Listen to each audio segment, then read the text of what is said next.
What's going on, world? It's your man, Mr. Mac, here with allhiphop.com. I'd like to welcome you to the mechanism. I also like to welcome a living legend, a Queensbridge original, and the dude behind classic joints that you're still dancing to. Don't front, because we all know you are. I do too. The one Havoc, one half of Mob D. What's cracking with you, cousin? Chilling. All right, now let's get right into it. Okay. Brand new project, you and Alchemist. Yep. What made you finally decide to get out front and start doing some stuff? We all know you for the beats, but your partner's been way more prolific than you. Right. What made you switch it up? I mean, that's why I'm coming out with a project called The Silent Partner, you know what I mean? So, of course everybody know, what I'm saying, P's more vocal and all of that, more controversial. And, I love to play the background. I like to be the man, what I'm saying, just behind the scenes and all of that. But I had some time on my hands, you know what I'm saying? I was in LA for a little bit, around Alchemist Way, and we just said, fuck it, you know what I mean? Let's put a project together while we got some time on our hands. Someone who's as dope as you are on a production, and I'm not saying that to just Thank you. pat you on the back, but Thank you've you. come up with classic joints. I know people come flocking to you for beats. You would think that you would be more in the limelight as a producer, but Right. you seem to shy away from that too. Why is that? I mean, because a lot of times I just was working on a lot of Mobb Deep material, you know what I mean? And touring a lot and just doing all of these kind of things. And then when I do, produce outside of Mobb Deep, a lot of times people don't even know that I did it because I don't put like a signature on it, like, like da da da on the beat, yeah, Right. stuff like that. Mustard, Yeah, that kind of thing. with it Right, on the right. beat. Yo, like I don't do, and though that is dope. Like I wish that I did that. You know what I'm saying, before back in the days, because that's a great idea. But now if I do it, it'll just look crazy. So I think that my sound is just a signature in itself. But underrated nonetheless, rated. It wouldn't be crazy if you did that, dog. You let us know who's behind the beat real quick. Like, I Yeah. wouldn't have a problem with that.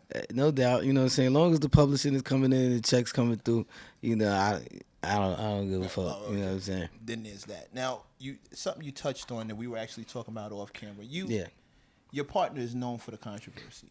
Yeah. He gets into it with people. People have issues with him. He's always the more vocal. He's always pumping out project, and that doesn't come with controversy. Doesn't Right. come without criticisms and critiques, and people have problems with him. What's it like to stay neutral? Because you never hear anybody having a problem with Havoc. Right. It's always with your partner, and you manage to, you're always cool with everybody. Like no one ever expresses a problem with you. How do you walk that tightrope?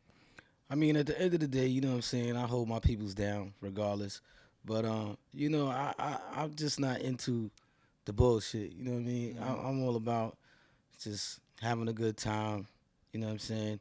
Making music. And taking care of my family and keeping it moving. I ain't with all.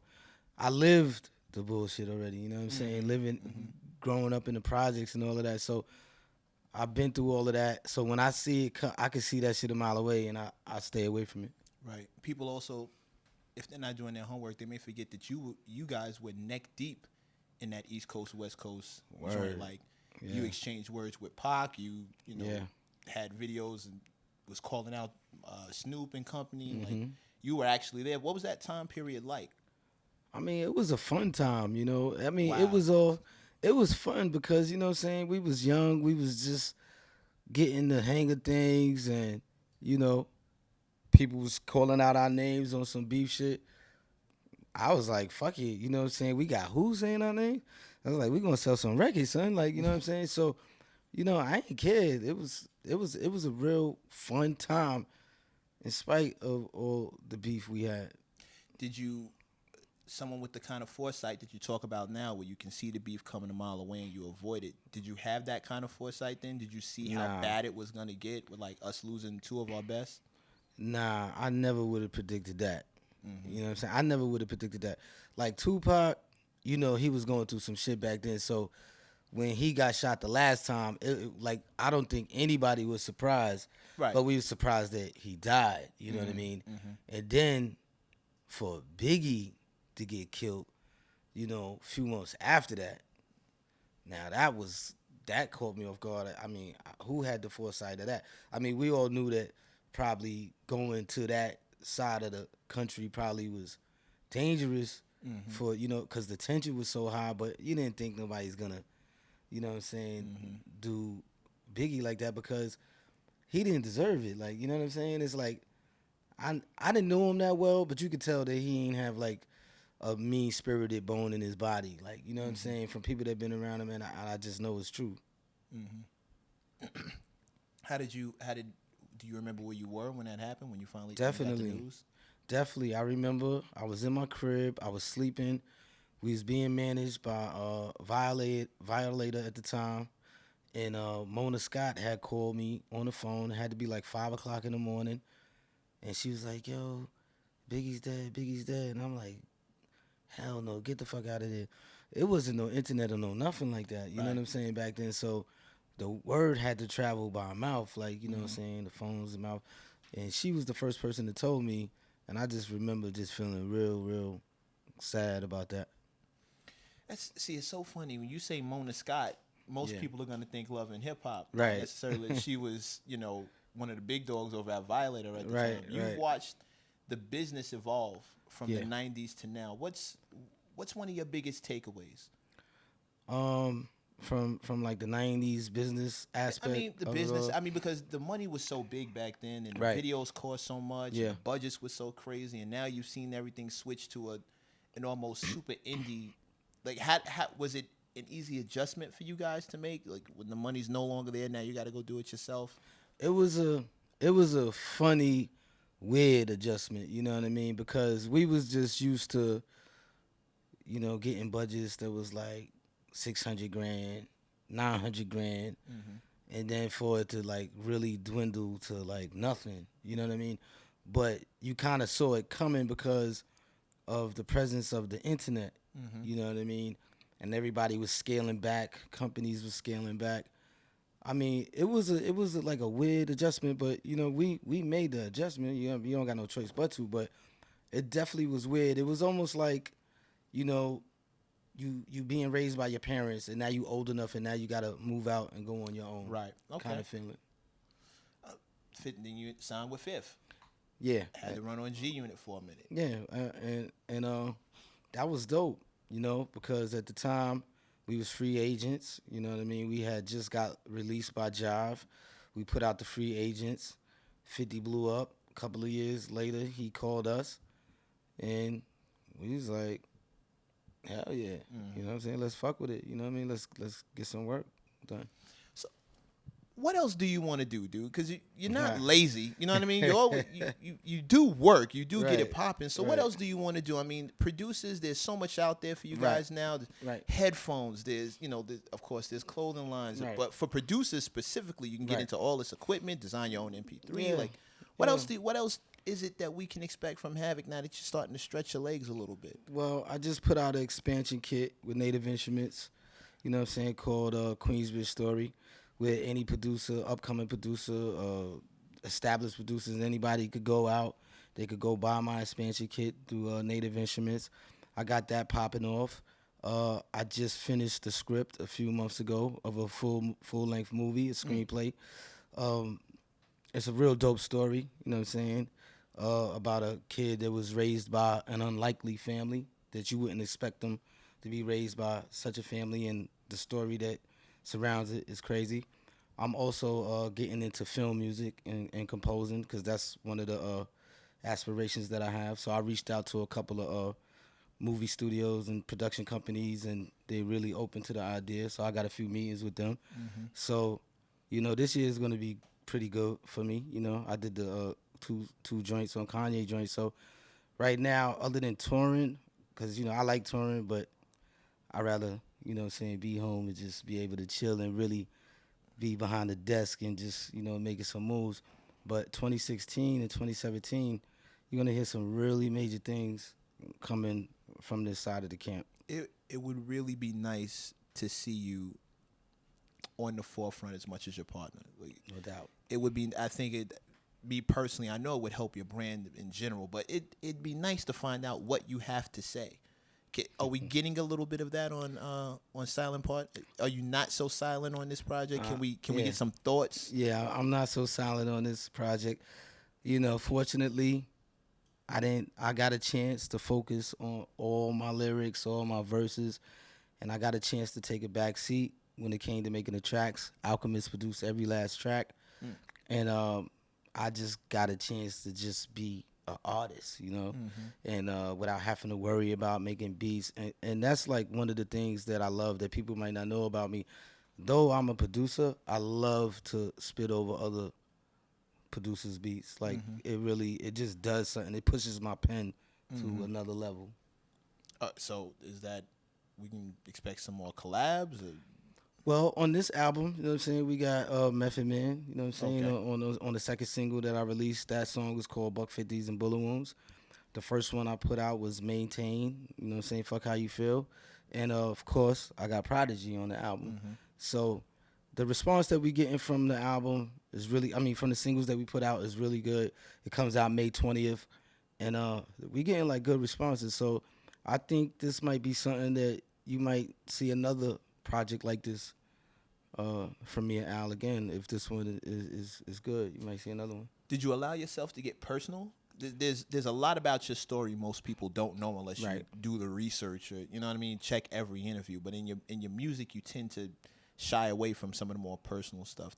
Did you switch that up for this? Yeah, on this one, I didn't get too personal because, like I said, I'm just testing the waters real quick with this project of not actually producing but just writing. So, I'm just testing the waters. And if, all goes good, then, you might get something more crazy out of me that, because I like to write. So I don't want to get personal. Okay. It's just because you never have. I'm just, rarely have. Rarely. Because I've gotten personal on a few projects, but they went under the radar, but they did.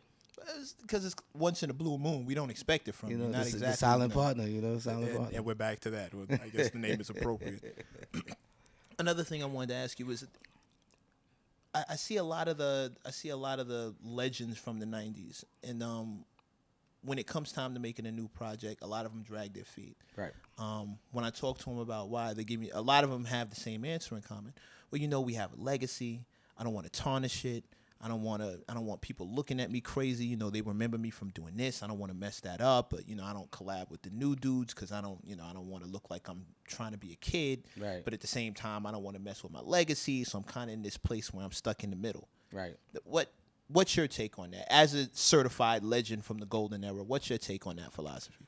To each his own. If somebody feels like that, then that's the way they feel, and we can't question it. You know what I mean? That's just the way, I guess, that's the way they feel. I can question it. I'm a question it. That's I forgot. But my philosophy is if somebody feel the way they feel, that's the way they feel. But for me, my take on it is this. If you sound good, you know what I'm saying, collaborating with whoever, why not? You know what I'm saying? It's like, if it sound good, it just sound good. I think sometimes artists are their own worst critic, you know what I mean? And they overanalyze, you know what I'm saying? Your legacy is your legacy. I don't think it could be tarnished by putting out new music. You know what I mean? It's like, you could probably look at it like, Jordan, he was popping, he was doing this whole thing. He retired, he came back. It really didn't work, and he left. But now we still look at Jordan as a legend, right? The Wizards one is just the special card. You know what I'm saying? It's probably rare. We could make a lot of money off of it. You know what I'm saying? So, I think the only way to mess a legacy up like that is you'd have to be doing something closer to what Lauryn Hill is doing. Showing up dumb late to shows. Yeah, that's not cool. What was it? 2 hours? Yeah, 2 hours. She was supposed late. to be there, and she said her driver got lost. Right. Now that's how you mess up a legacy from somebody with one album. You guys don't have that issue though. Nah, we always on time. You know what I'm saying? We always on time. But you never know what happened with her situation. You know what I'm saying? Anything could have happened. She just probably can't tell us. You know what I mean? I see how you stay neutral. I see how you stay the silent partner. It all makes sense now. We're going to have a Lauryn Hill collab on the next project. I can already see how this is going to show up. First, you got to show up on time. But first, you got to get there on time. No, she could be. See, if she's gonna be 2 hours late, and my studio session is at 2, I'm gonna tell her it's at 12. That's it. I'm just gonna tell her it's at 12 o'clock. CP and then time. she'll come at 2. CPT. You're gonna operate CP time for CPT Lauren. time. Right. So that's what promoters need to do. Right. They know she's always late, so just be like, Lauren, the show's at 6, but it's really at 8. Right. And then they'll get it there at 8. It's called Google, man. She can look it up and see what time she's expected. I mean, but listen, man. Some people got just things that they gotta do. I guess performance not one of them. See, we can do this all day, dog. Something about, and there's another thing. As much controversy as I hear you guys were going through, and as much controversy as I've seen you guys go through, the professionalism no one's ever questioned. Right. The level of art you guys put out, the standard has never dropped. But when you listen to today's music and you listen to the hip hop that comes out now, and a lot of how the lyrics sound and how it's put, you were on Kanye's last project, and there was heavy criticism on that one. For, some of the lyrics were a little sloppy. Some of the some of the tracks sounded like references to some people. I've heard come back to me allegedly. What are your thoughts when you see the quality dropping, so to speak? Well, as someone who's always maintained such a high standard when it comes to what you put out. Well, I definitely, me personally, I might be biased, but I definitely liked the Kanye project. But other than that, any other criticisms of other music that's out there that I think I haven't really heard anything where the quality was really bad these days. It actually sounds louder, like the music and the bass is crazy. The criticism that I might have is that I don't understand what they saying sometimes. You know what I'm saying? Like, I wonder if anybody understands it. Like, and if they do, like, you know what I'm saying? Like, put me on, like, Other than that, I think this shit is dope because the shit be having the parties jumping, shit be popping. It's different. You know what I'm saying? It's just different. Anybody you have your eye on that you'd like to work with? Maybe do some production for? I mean, everybody, the new cast is on their own wave, but there's a lot of good artists out there that, that I will fuck with. You know what I mean? I don't even be knowing their names, man. I just be hearing Panda. I don't even know who that is. Like, His name is Desiigner. I know, I'm just joking. I know that was Desiigner, but I just say like artists. A lot of people don't know that's Desiigner. Some people still think it's Future. I don't even know. It could happen. Who knows? You might have had to clear that up. I didn't know until I saw. That shit is hard. That shit is ill. Like, and there's a couple of other joints out there that I'm like, what the fuck? I'm like, damn. Mm-hmm. You know what I mean? How do you feel about the whole him sounding very similar to Future? At first, when I first heard it, like about 2 months ago or whatever, I thought it was Future for a second. Like, I thought it was him. I was like, oh shit, son got a new song out. You know what I'm saying? I was like, oh, okay. And then just recently I found out that it was somebody else. It was like a new dude. I still haven't seen the video, so I don't even know what he looked like. Mm-hmm.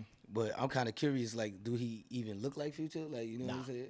Like, I've seen him. Not at all. Like, I was like, yo, they must look like twins based on the voice. It's like, it's fucking crazy. They sound like twins, but no. But I guess that's like back in the days, like how you had Biggie and then you had Sean, and when Sean first came out, everybody was like, yo, he sounded like Biggie a little bit. Like, remember that?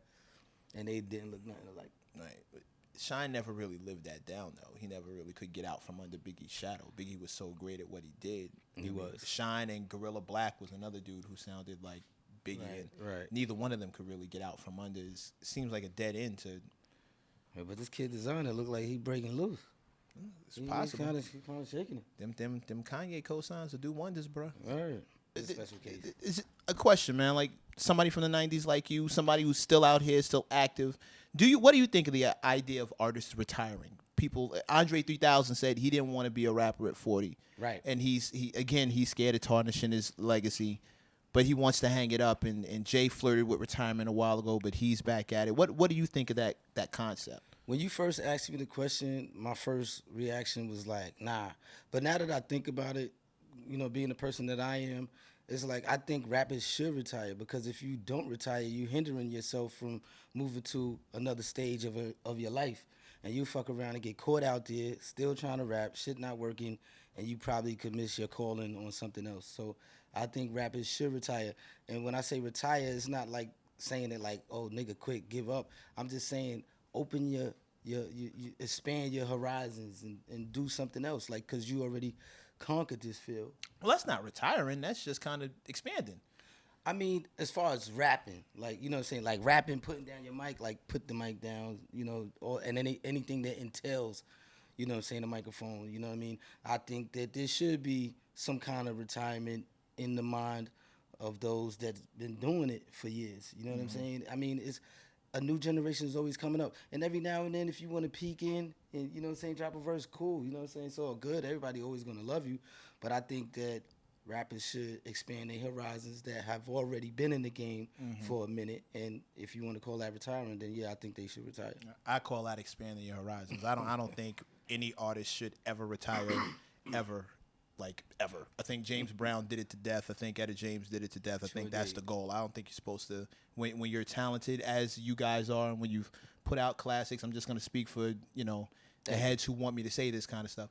When you've put out the kind of music you have and you've had a stretch that you have, I think it's your duty to keep doing it as long as you're good at it. That's me personally. I don't think creativity comes with an off switch, and I don't think you should be looking for yours ever. That is true. That is true. So just do other stuff. Right. But if you want to do an album, don't start thinking you too old, because as long as Mick Jagger's still running around in skinny jeans, y'all can get it. I ain't saying you have to stop performing, but you know what I'm not saying. I'm just saying. A lot of people think that's what retirement is. You know, walking away completely. Yeah, bro. Don't do that.